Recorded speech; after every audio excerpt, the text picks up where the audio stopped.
Dr. Wolczuk, this is a great pleasure to have you as our speaker here these days. And first question I would like to ask is, could you please elaborate on the ways you are now working on Ukraine and your current probably research or projects you are involved in?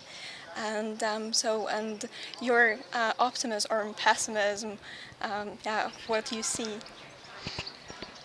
I'm a senior lecturer in Russian and East European politics at the Center for Russian and East European Studies, the University of Birmingham in the United Kingdom.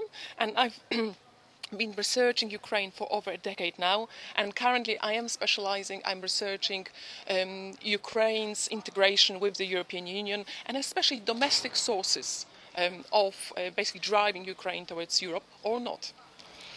Okay, thanks a lot. And what views do you have?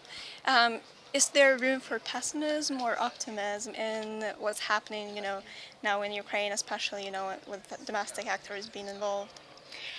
As we heard at the conference, I think there is a fair degree of concern and pessimism where things are going.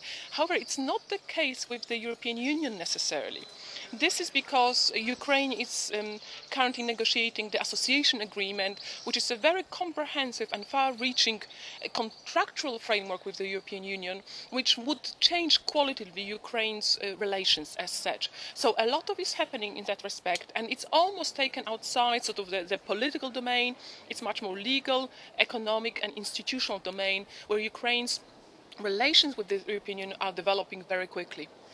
When the Eastern Partnership was launched, it was largely massively perceived in Ukraine that, it should become a leader, and it was vested like leading power within, this six post-Soviet states. However, in recent year, we saw that, for example, Moldova has negotiated in terms of a deep and comprehensive free trade agreement as much as Ukraine did in 3 years, and there is already concerned that, at some point, Moldova, for example, can bypass Ukraine and, overtake its leadership role.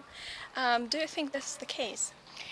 Indeed, it is possible, and I'm really glad that you are asking this question, because Ukraine has aspirations to be a regional leader, and yet the way vis-à-vis the EU it can perform this role depends on what happens inside the country.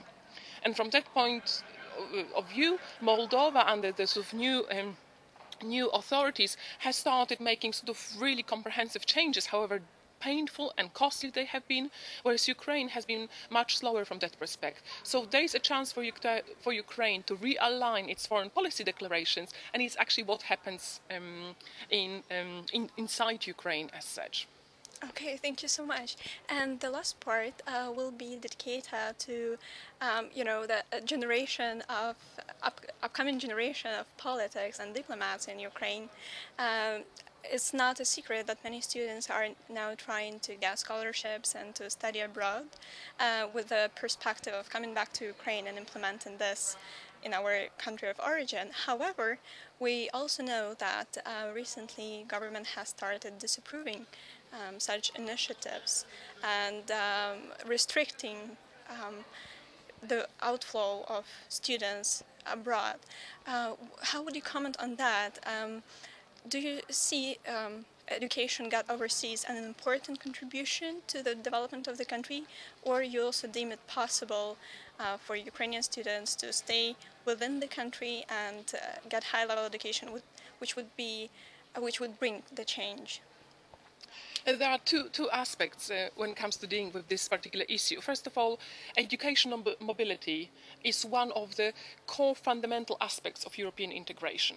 So then Ukraine cannot be serious about wanting to integrate closer with the EU while restricting educational mobility of students and young people in general. Those are just too incompatible.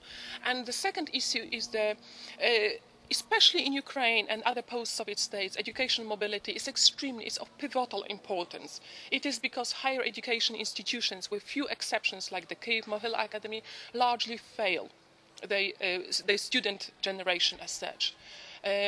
reading lectures, not sort of engaging in learning critical thinking, means they are not really prepared, not talking about learning languages and through languages having a much greater access to information. But it's not so much information, but it's critical thinking, which at the moment the Ukrainian higher educational system, being very centralized and highly regulated, does not really equip Ukrainian students with. And this is what they get outside Ukraine. So for those two reasons, first of all, that the Ukrainian government is violating, in that respect, would be violating some principles of European integration, but also that the higher education system, and reformed as it is not really doing its job insofar as higher education is concerned. Thank you. In regards of the university and department you're affiliated with, do you have any students from Ukraine, from Moldova, from Georgia, and how do you see their development? Are they planning to come back and to implement everything that the knowledge, to bring the knowledge back to their countries of origin, or, well, after, getting education abroad, they prefer to stay abroad? Do you have any insights? I had recently a doctoral student, my doctoral student graduated and actually conducted research on EU-Ukraine trade relations. She's currently working in London, and actually she happens to be a Ukrainian from Moldova. And at the moment, I think probably Moldova, because of the way it is interacting with the EU, may be moving quite quickly. So there will be opportunities for her to go to Moldova very soon and actually perform a prominent role. But at the moment she's staying in London and trying to get some employment experience as such.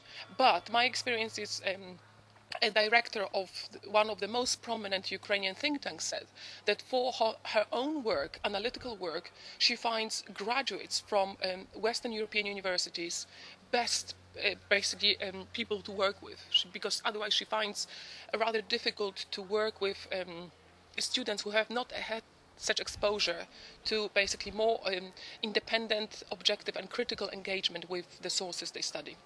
Thank you so much for your time and for sharing this valuable information with us. Thank you.